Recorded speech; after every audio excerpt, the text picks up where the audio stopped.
우리가 이 세상을 살아가면서 어떤 일을 하려면 무슨 권유가 필요합니다. 누군가에게 어떤 명령을 내리려면 권유가 필요한 것은 말할 것도 없고, 또 어떤 땅이나 어떤 건물을 사용하더라도 그런 권유가 필요한 것입니다. 이런 권유들은 누군가에 의해서 잘 활용되어야 합니다. 특별히 선하신 하나님의 뜻대로 활용되어야 하는 것입니다. 예수님께서는 이 부패하고 타락한 예루살렘 성전을 청결하게 하신 사건을 통하여 그간에 이 성전에서 권위를 행사해 오던 대제사장들과 성전의 관리들을 매우 당황하고 분하게 했습니다. 그 성전의 대제사장들과 관리들이 자신들이 성전에서 전적인 권위를 가지고 있다고 생각하고 자기들의 이익을 위해서 그 성전을 그렇게 운영해 오고 있었는데, 갑자기 예수라고 하는 저 갈릴리라고 하는 시골에서 온 선지자, 별로 이름도 알려지지 않았던 선지자가 오더니 그 성전에서 난리를 일으킨 것입니다.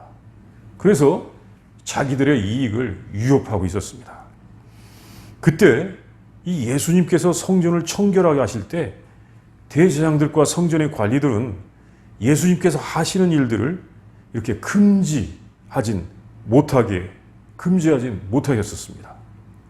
왜냐하면 그것은 자기들의 잘못을 깨달아서가 아니라 예수님을 따르는 사람들이 그때 많았기 때문입니다.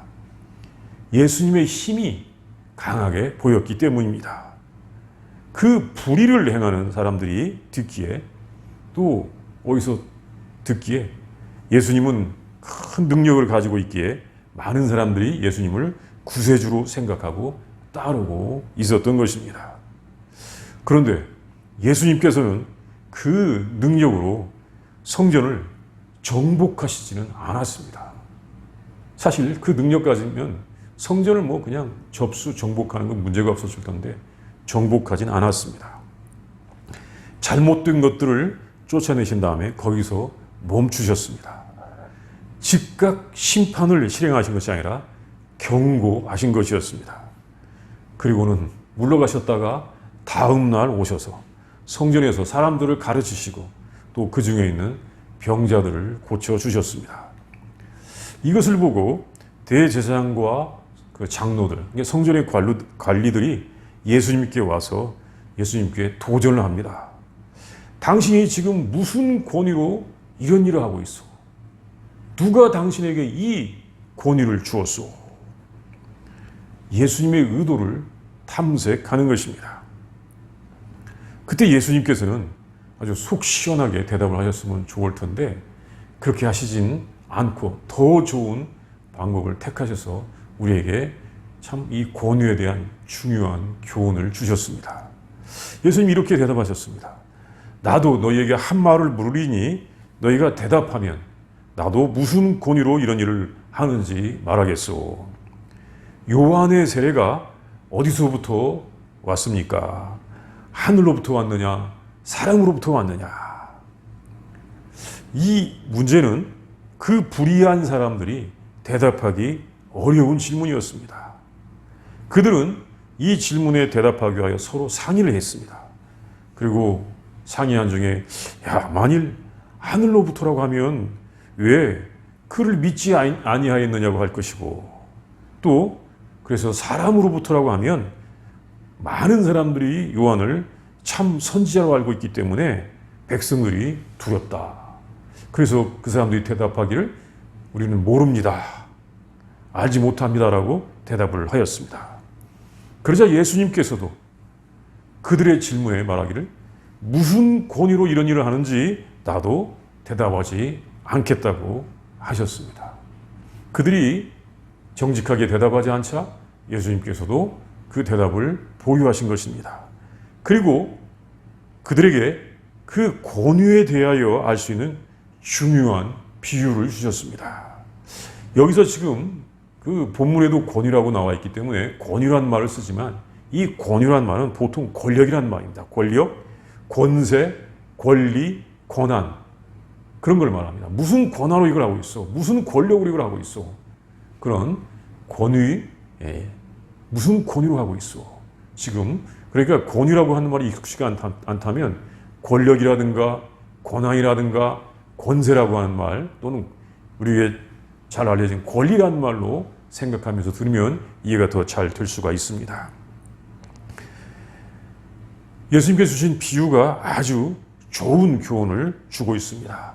특별히 권력이 충돌, 이 권위가 충돌하고 믿음이 없는 세대를 살아가는 우리들에게 그 참 권위의 근거를 우리에게 주신 말씀을 하신 것입니다. 그 말씀을 보겠습니다. 첫 번째는 하나님 아버지를 믿는 믿음이 성도들의 권위입니다. 창조주 하나님의 뜻을 받드는 사람이 진정한 권위가 있습니다. 예수님께서 그 권위를 묻는 그 문제를 제기하는 제사장들에게 아주 독특한 비유를 하셨습니다. 이 비유는 이 마태복음에만 나오고 있는데 두 아들이 있었는데 아버지가 한 아들에게 가서는 야, 저 포도원에 가서 일을 하라 라고 그렇게 말을 하였는데 그 아들은 어떻게 하냐면 아버지 안 가겠습니다 라고 하고는 후에 뉘우치고 가서 포도원에 가서 일을 하였습니다. 그래서 아버지가 그 아들에게 가라고 했을 때 안 간다고 하니까 이제 다른 아들에게 가서 일하라 하니까 그 아들은 예, 가겠습니다 라고 하고는 사실은 안 가고 딴 길로 가고 말았습니다. 그 둘 중에서 누가 아버지의 뜻대로 했느냐고 예수님께서 물으신 것입니다. 이 비유의 말씀이 본문 28절과 32절에 나오는데 지금 우리가 읽은 이 개역 성경의 번역이 다른 번역 성경들과 비교해서 번역이 좀 독특하게 되어 있습니다. 맏아들과 둘째 아들의 대답과 행동이 바뀌어져 나오고 있습니다.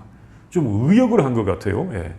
그래서 이 본문을 영어로 보신 분들이나 또 새번역 등 다른 한국말로 보는 분들은 왜 지금 이 설교는 맏아들과 둘째 아들의 행동과 대답을 바꿔 하고 있지? 이렇게 생각할 수도 있습니다.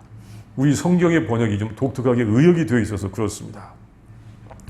다른 성경에는 또 언어에도 그렇고 첫째가 아버지의 뜻을 행했다고 했는데 왜 여기서는 둘째가 아버지 뜻을 했다고 했을까 의아할 것입니다. 그래서 본문에 나오는 대로 맏아들, 둘째 아들이라고 하지 않고 그냥 1번, 2번이라고 하는 게 나을 것 같습니다. 아버지가 일본에게 가서 아들이 이제 1번, 2번 아들이 있는데 일본에게 가서 야, 포도원에 가서 좀 일 좀 해 라고 하니까 이 아들이 싫어요.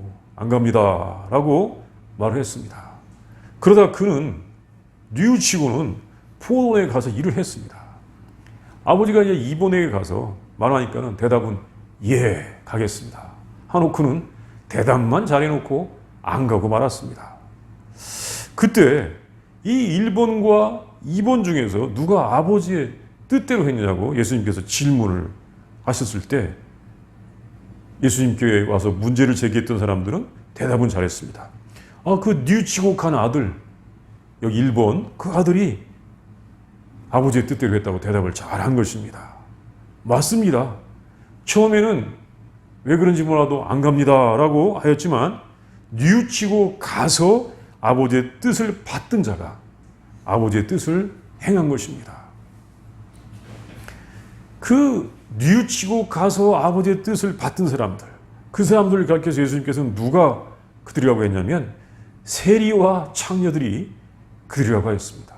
사실 성전의 대제사장들과 또 성전의 이 장로들과 세리와 창녀를 비교하는 것은 이건 비교의 대상이 될 수 없을 정도로 영적으로 도덕적으로 차이가 있는 사람들로 그렇게 알려져 있습니다. 그런데 예수님께서는 하나님의 뜻을 받던 사람들은 세리와 창녀들이라고 말씀하셨습니다.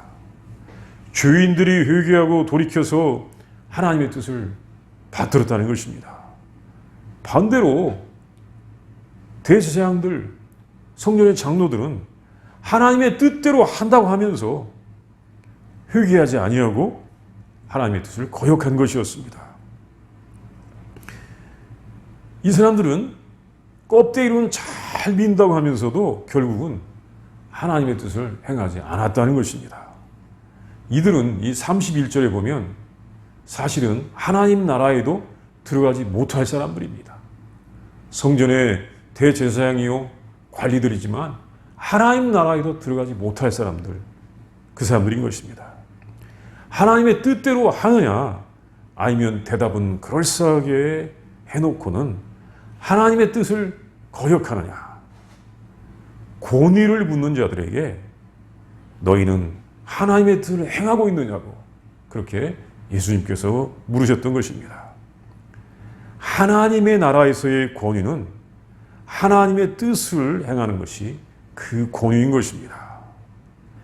자신이 현재 어떤 타이틀이나 직책, 이거 대제사장이라, 나는 율법사라 하는 그런 타이틀이 중요한 것이 아니라 하나님의 뜻을 행하지 않으면 그런 하나님 나라와 상관이 없고 권위가 없는 것이고 권위가 없는 것입니다.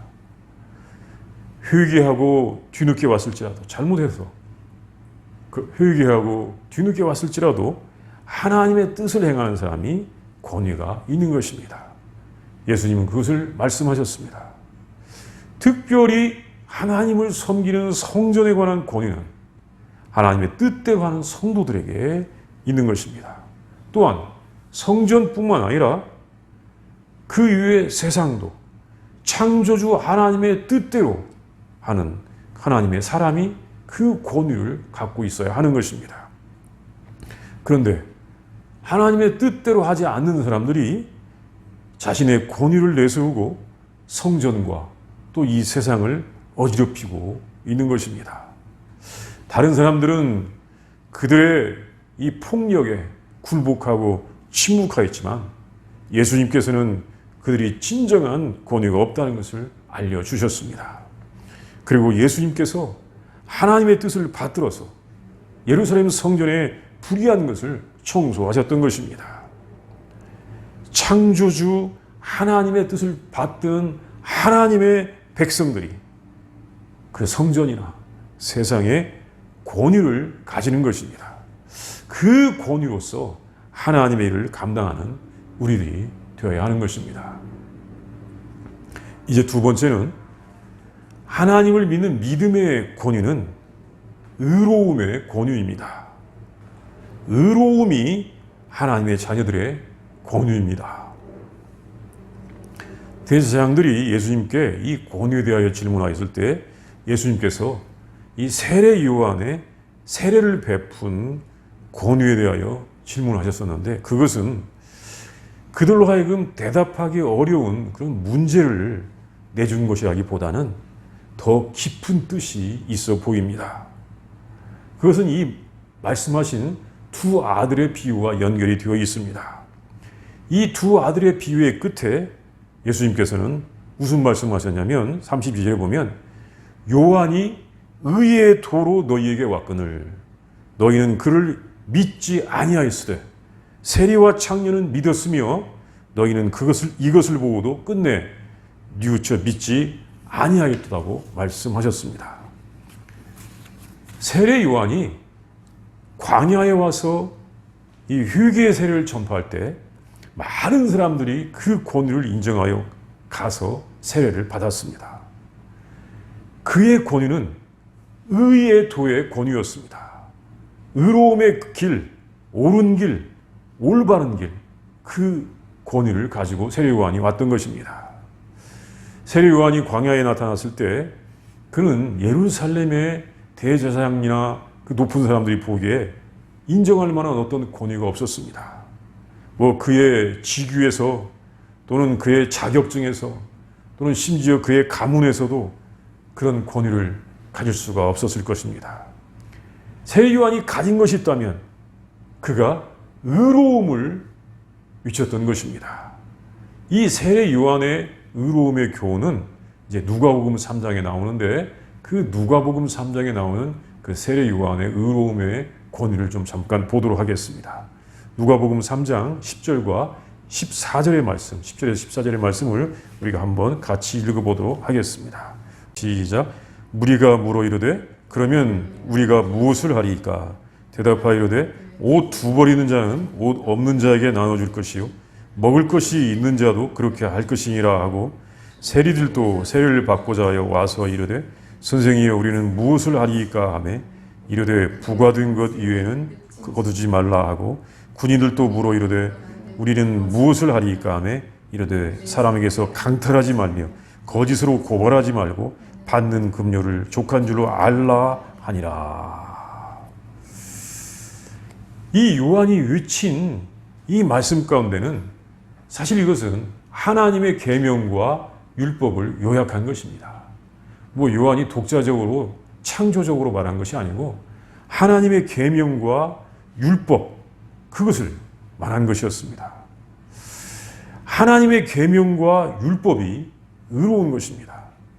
세례 요한이 전한 것은 의로움이었습니다. 그 의로움은 하나님께서 우리들에게 원하시는 것이고 궁극적으로는 하나님의 것이었습니다. 하나님께 인정받는 것이 의로움입니다. 우리가 의롭다고 하나님께 인정을 받아야 우리는 구원을 받게 되는 것입니다. 너 의롭다. 그렇게 하나님께서 인정해 주실 때 그 말이 곧 우리가 구원을 받았다 이것입니다. 하나님께서 우리가 의롭기를 원하십니다. 그 의로움은 우리가 의롭기를 위하여 많이 노력하지만 사실 우리가 그 의로움을 완성시킬 수 있는 것은 아니고 예수님께서 우리에게 주시는 은혜로서 우리가 의롭다고 인정을 받는 것입니다. 그래서 우리는 그 의롭기 위하여 많이 구해야 됩니다. 그래서 주님께서 우리에게 하라고 하신 기도 가운데에도 너희는 먼저 그의 나라와 그의 의로움을 구하라 그런 말씀이 있기도 합니다. 그러니까 의로움이 하나님 것이기 때문에 우리가 의롭다고 인정을 받을 때 우리는 하나님의 자녀가 되고 그것이 우리에게 구원의 모습이 되는 것입니다. 우리들이 믿음 안에서 가질 수 있는 권위는 바로 이 의로움으로 나타나는 권위입니다. 또 우리가 인류를 사랑해서 의로움을 외칠 수 있는 권위, 그것이 우리가 가질 수 있는 권위인 것입니다. 예수님께서는 우리들이 이런 권위를 갖도록 성령을 통하여 말씀하고 계십니다. 이제 세 번째는 예수님에게는 엄청난 권위가 있습니다. 예수님의 권위는 생명을 살리는 권위와 영생을 주시기 위해서 만민을 다스리는 권위입니다. 일찍부터 예수님께서는 자신이 가진 권위 중에서 몇 가지를 아주 조용하게 말씀하신 적이 있습니다. 막 나는 이런 권한을 갖고 있다. 나는 이런 권세를 갖고 있다. 예수님이 그렇게 광고하고 선전하신 것이 아니라 그 많은 권한 중에서 아주 적은 몇 가지만을 조용하게 말씀하신 적이 있었습니다. 먼저는 예수님이 가진 권위는 죄를 사하는 권위가 있었습니다. 예수님께서 복음을 전하실 때 이제 한 중풍병자를 그의 친구들이 침상치에 메고 왔습니다. 들어갈 길이 없으니까 지붕을 뚫고 그를 내렸을 때 예수님께서 그들의 믿음을 보시고 그들에게 이렇게 말씀하셨습니다. 인자가 세상에서 죄를 사하는 권능이 있는 줄을 너희로 알게 하려 하노라. 이 예수님께서는 대단한 권능을 가지고 계시는데 세상에서 죄를 사하는 권능을 가지고 계셨습니다. 물론 이 권능을 언제 완성하셨냐면 예수님께서 십자가에서 죽으시면서 우리의 죄를 다 용서하실 때 그때 완성하셨던 것입니다.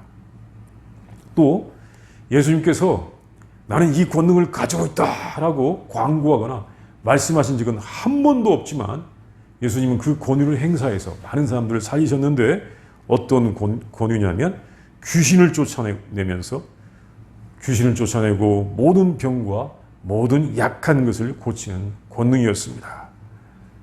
예수님이 이 권능을 가지고 계셨을 뿐만 아니라 이 권능을 12제자들을 부르셔서 주셨습니다. 마태복음 10장 1절에 보면 이런 말씀이 있습니다. 예수께서 그의 12제자를 부르사 더러운 귀신을 쫓아내며 모든 병과 모든 약한 것을 고치는 권능을 주시니라. 이렇게 사람을 살리는 권능, 회복시키는 권능을 가지고 계셨고 이것을 조용히 행사하셨던 것입니다. 그리고 또 하나의 권능은 사람들에게 영생을 주시기 위해서 만민을 다스리는 권세를 가지고 계셨습니다. 이것은 예수님께서 말로 하신 것이 아니라 하나님께 기도하실 때 말씀하셨는데 요한복음 17장 2절에 보면 이렇게 기도하셨습니다. 아버지께서 아들에게 주신 모든 사람에게 영생을 주게 하시려고 만민을 다스리는 권세를 아들에게 주셨음이로소이다. 만민을 다스리는 권세, 권한, 권능이 예수님께 있었던 것입니다. 그리고 예수님께서는 십자가의 죽음과 부활 이후에 하늘과 땅의 모든 권세를 가지고 있음을 제자들에게 말씀하셨습니다. 마태복음 28장 18절에 보면 하늘과 땅의 모든 권세를 내게 주셨으니 너희는 가서 계속 말씀하셨죠. 이렇게. 예.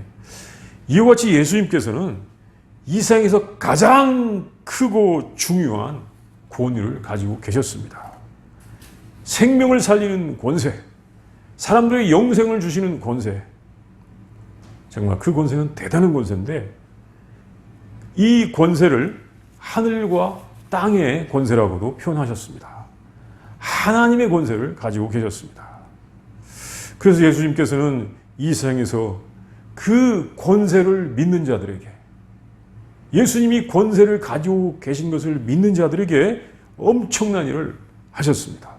병자들을 고쳐주셨고 또 파괴자인 귀신을 쫓아내셨고 부서진 것을 회복시켰습니다. 또 죄를 용서해 주셨고 영생을 주셨습니다. 그런데 믿지 않는 사람들, 대적자들은 항상 그 권위를 무시하고 도전하였습니다. 아니 무슨 저 갈릴리 시골뜨기가 무슨 권한이 있다고 이 성전에 와서 이렇게 난리를 피워? 뭐 그런 생각으로 이렇게 했던 것입니다. 그것은 그 권세, 권위를 사용하는 방법이 달랐기 때문입니다.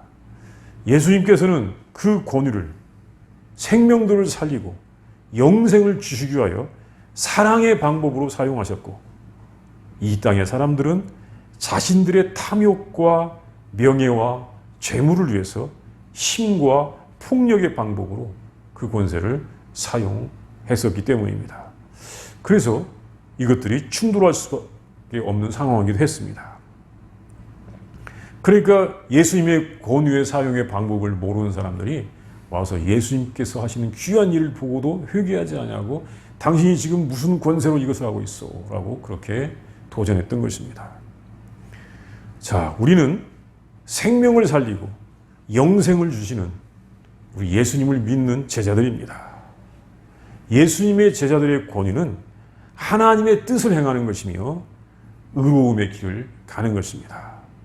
그곳에 성도의 권위가 있고 이 권위를 통하여서 하나님께서 영광을 받으시고 이 세상에는 생명과 구원의 기쁨이 가득하게 될 것입니다.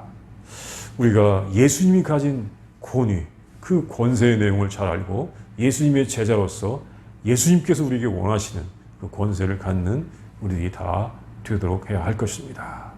이 시간도 함께 기도합니다. 묵상합니다. 우리 예수님께서 그 권위에 대하여 도전을 받으실 때 두 아들의 비유를 말씀하시면서 하나님의 뜻을 행하는 것이 우리의 권위이고 또한 세리 요한에게 의로움의 도의 권위가 있었고 그 권위가 하나님이 인정하시는 권위라는 것을 우리가 알게 됩니다. 우리가 이것을 상상하면서 묵상하면서 하나님의 뜻을 잘 우리 마음에 새기도록 하겠습니다.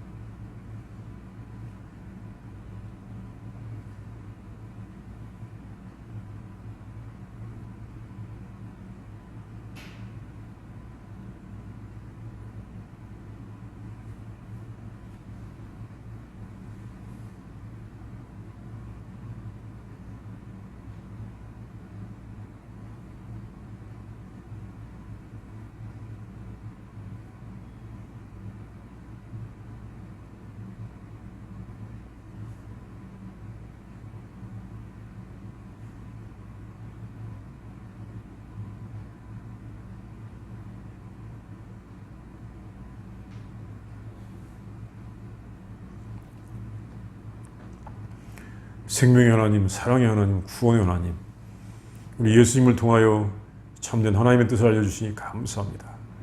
하나님, 우리가 우리 예수님께서 보여주신 고난, 권세 활용법을 알게 하여 주시옵시고 하나님의 뜻을 행하면서 의로움의 고난을, 권세를 갖게 하여 주시옵소서. 하나님, 우리를 불쌍히 여기시고 긍휼을 베풀어 주시옵시고 우리가 예수님의 제자로서 하나님께서 원하시는 권위가 어떻게 활용되어야 하는지를 알게 하여 주시옵시고 우리 예수님을 따라서 사랑으로 그 권위를 행사할 수 있도록 인도하여 주시옵소서. 온 땅에 사랑의 권위가 가득하게 하여 주시옵소서. 폭력과 탐욕을 가지고 권위를 행사하는 사람들이 다 회개하게 하여 주시옵소서. 예수님의 이름으로 기도합니다. 아멘.